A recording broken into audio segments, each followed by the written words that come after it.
I'm standing in what used to be our bedroom, staring at the half-empty closet. My wife, Jessica's clothes are gone.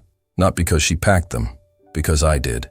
Every dress, every pair of shoes, every piece of jewelry I'd ever bought her, boxed up, labeled, and delivered this morning to an address she didn't think I knew, to his house. The betrayal had been going on for 8 months.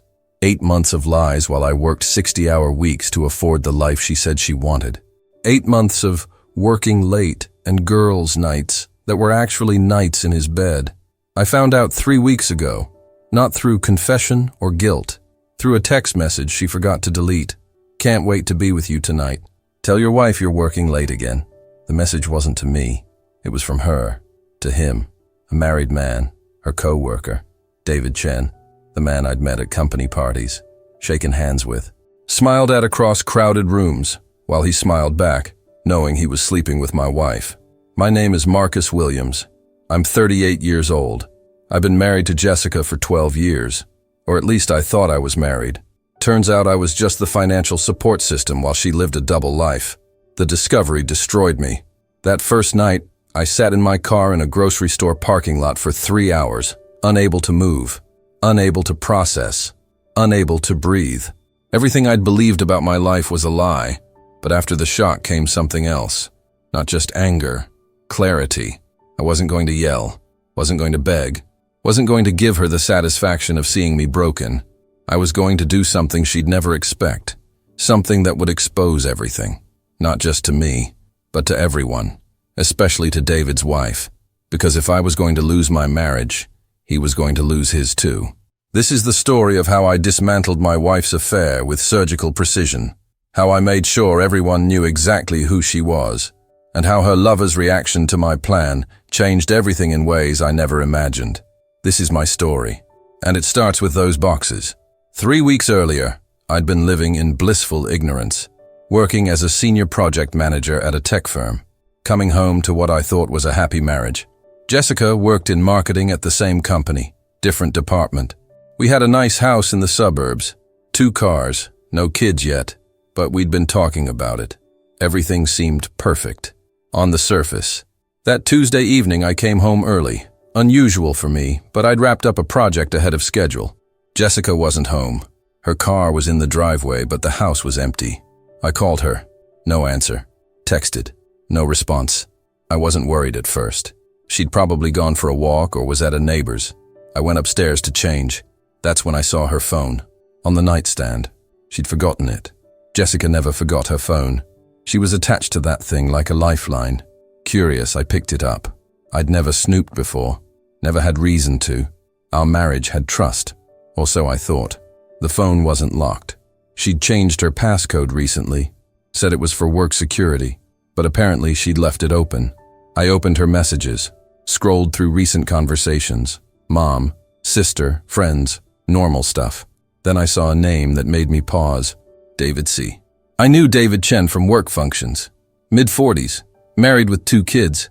Seemed like a decent guy. Why was Jessica texting him outside work hours?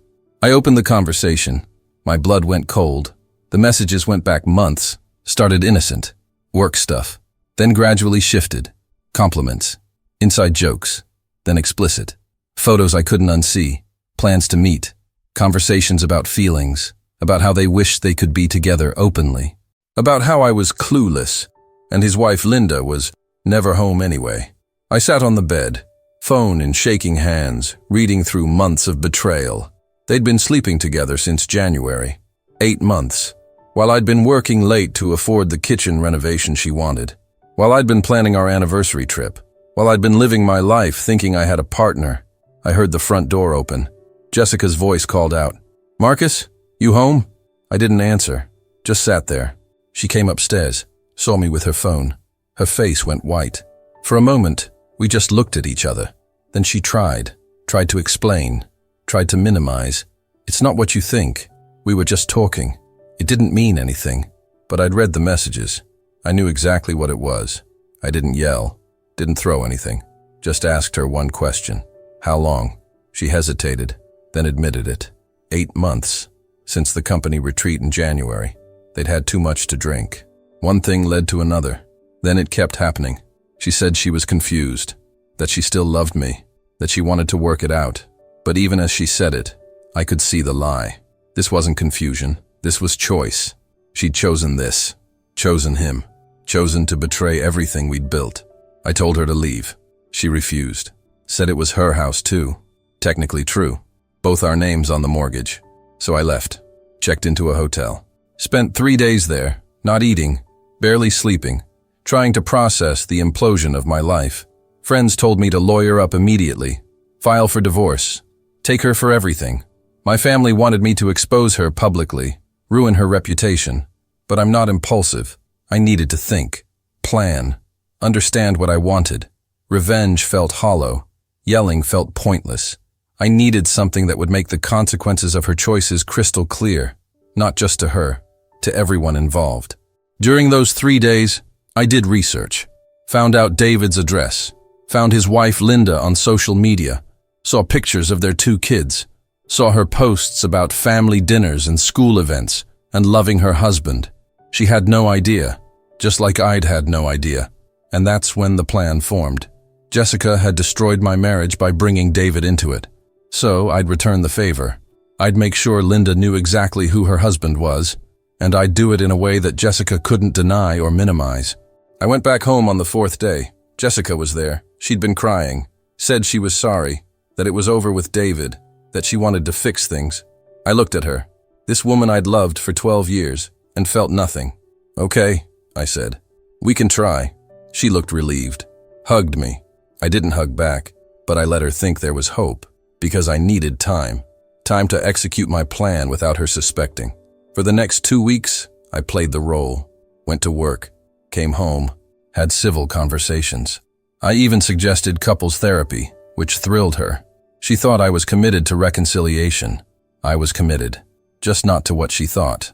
I was documenting everything, screenshots of messages I'd already seen, bank statements showing charges at hotels on days she'd claimed to be elsewhere, credit card receipts from restaurants. I hired a private investigator. Not cheap, but worth it. He confirmed they were still seeing each other. Despite her claims, it was over. The affair continued. She was lying to my face while planning her next meetup with him.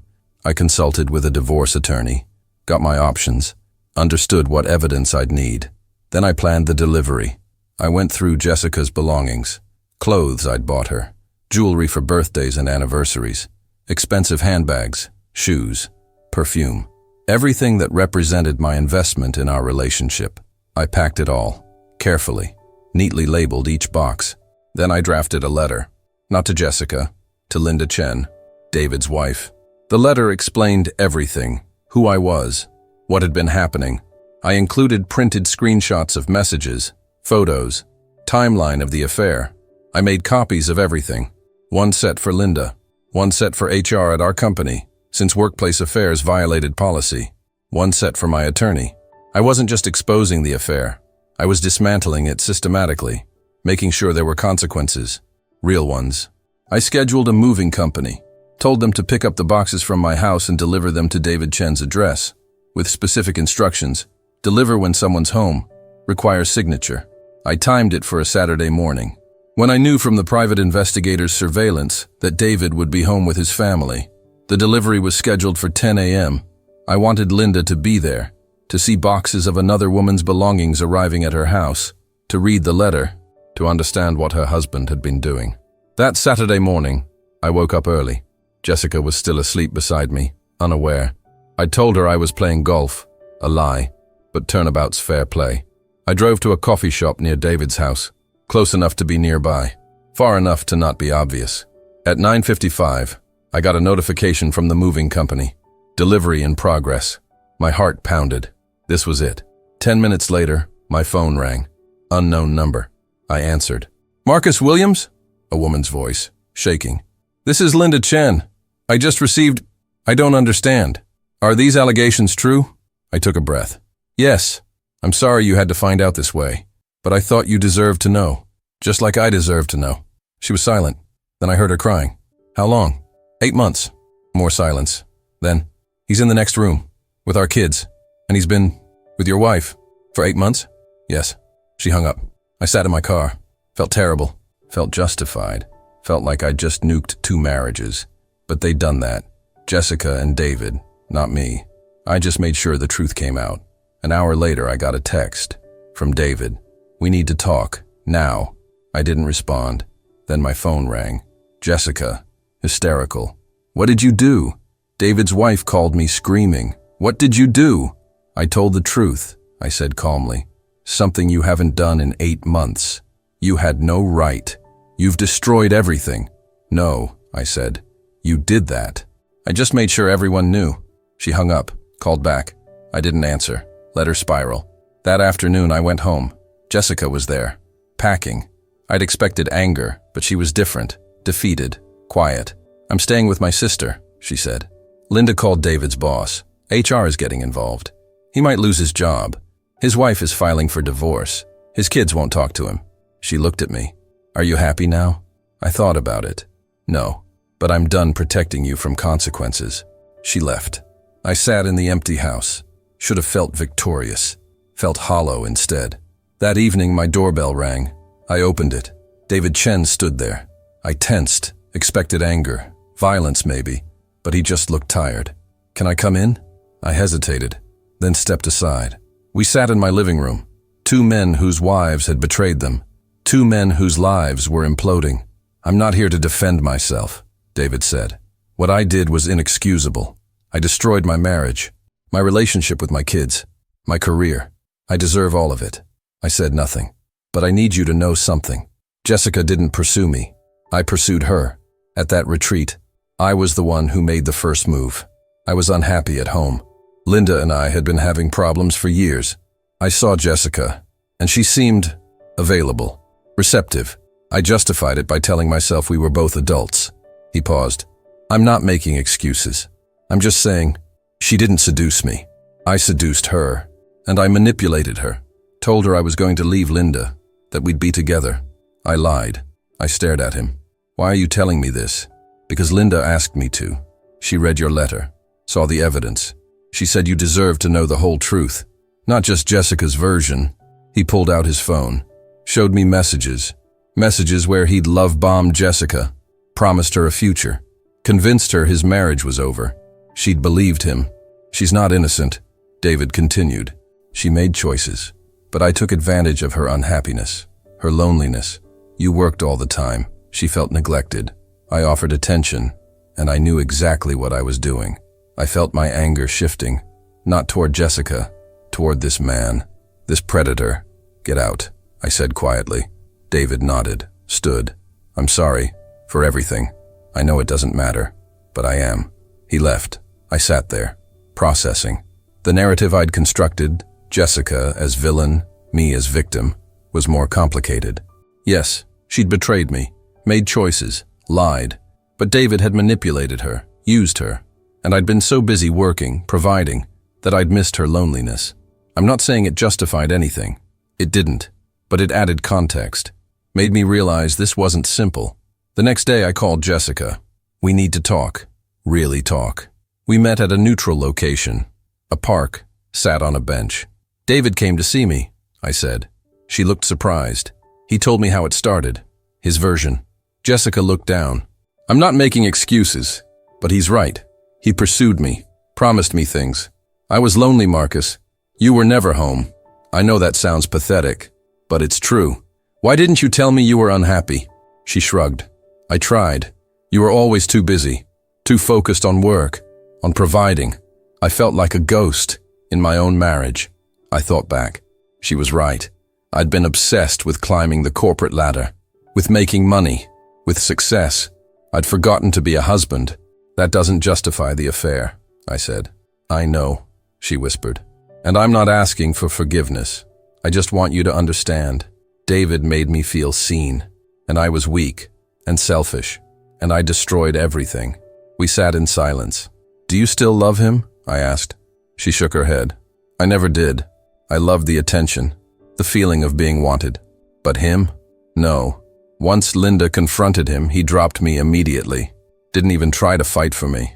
I realized I was just a distraction to him, not a partner." More silence. "Do you still love me?" she asked. I thought about it. Honest answer. I don't know. I love who I thought you were, but I don't know who you actually are. She nodded, tears in her eyes.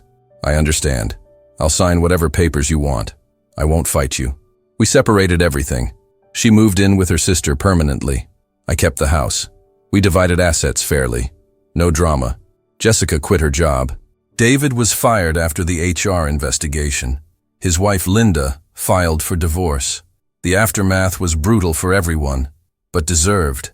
I spent months in therapy, processing betrayal, processing my own role in the marriage's failure. I hadn't cheated, but I'd neglected, taken for granted, assumed things were fine without checking. I worked on myself, learned to be present, to communicate, to not lose myself in work. And slowly, surprisingly, Jessica and I started talking again, not romantically, but as humans. She was in therapy too, working through her issues, understanding her patterns, why she'd sought validation externally instead of addressing problems directly. 6 months after the divorce was finalized, Jessica called. I need to tell you something. Linda Chen reached out to me. I was surprised. Why? She wanted to understand. Woman to woman. We met for coffee. Jessica paused. She said something that stuck with me. She said, we were both married to men who stopped seeing us, and instead of leaving, we hurt them. That's on us. She's not excusing David, or me, but she's right. We made terrible choices instead of honest ones. I thought about that. Is this leading somewhere? I don't want you back, Jessica said quickly. I know that ship sailed, but I want you to know, I've changed. I'm working on myself, and I'm sorry. Truly sorry. Not just for the affair, but for not being brave enough to tell you I was unhappy, for choosing destruction over communication. I'm sorry too, I said, for not noticing, for being absent. We were quiet. Can we be friends? She asked. Someday. Not now, but someday. I smiled. Yeah, someday. A year after the affair was exposed, I ran into Linda Chen at a bookstore. We recognized each other from social media photos, acknowledged each other awkwardly. Then she approached. Marcus, right? I nodded. I wanted to thank you, she said, for telling me. I know it cost you, but you gave me the truth. And the truth, as painful as it was, set me free. How are you doing? I asked. Better. The kids are adjusting. David and I co-parent civilly. I'm in a good place now. She smiled. And I heard Jessica's doing better too. Therapy works wonders. I nodded. We talked for a few minutes, then parted ways. As I left, I realized something. The affair hadn't just destroyed marriages. It had revealed truths about all of us, about what we'd ignored, avoided, pretended wasn't there. David and Jessica's affair was wrong, inexcusable, but it was also a symptom of deeper problems in both marriages, problems that would have festered regardless. Maybe the affair was the explosion that forced us all to rebuild, to become better. 2 years after everything, I'm in a new relationship with someone who communicates, who's present, who I'm present for. I learned from my mistakes. I don't work 60-hour weeks anymore. I prioritize connection over career advancement. I'm happier. Jessica's also in a new relationship. She sent me a message recently, said she's happy, that therapy helped her understand her patterns, that she's grateful for the hard lessons. Even David reached out once, said he'd rebuilt his relationship with his kids, that he'd learned what he'd taken for granted, that he was a better father now, even if he'd failed as a husband. So what's the moral of this story? I'm not sure there's one simple answer. Betrayal is devastating. Revenge feels good temporarily but doesn't heal. The truth, even when destructive, is necessary, and people are complicated. Jessica wasn't just a villain. David wasn't just a predator. Linda and I weren't just victims. We were all human, flawed, making terrible choices, hurting each other, and then, hopefully, learning, growing, becoming better. When I sent those boxes to David's house, I thought I was exposing evil, punishing wrongdoers, achieving justice. And in a way, I was. But what I actually did was force everyone to face truth, to confront consequences, to stop living in comfortable lies. The affair ended, but it also ended patterns, complacency, taking people for granted. All 4 of us, me, Jessica, David, Linda, had to rebuild from rubble. And we did, not together, but individually. So was sending my cheating wife's belongings to her lover's house the right move? I don't know. It was brutal, public, destructive, but it was also honest. It forced accountability. And sometimes that's what's needed.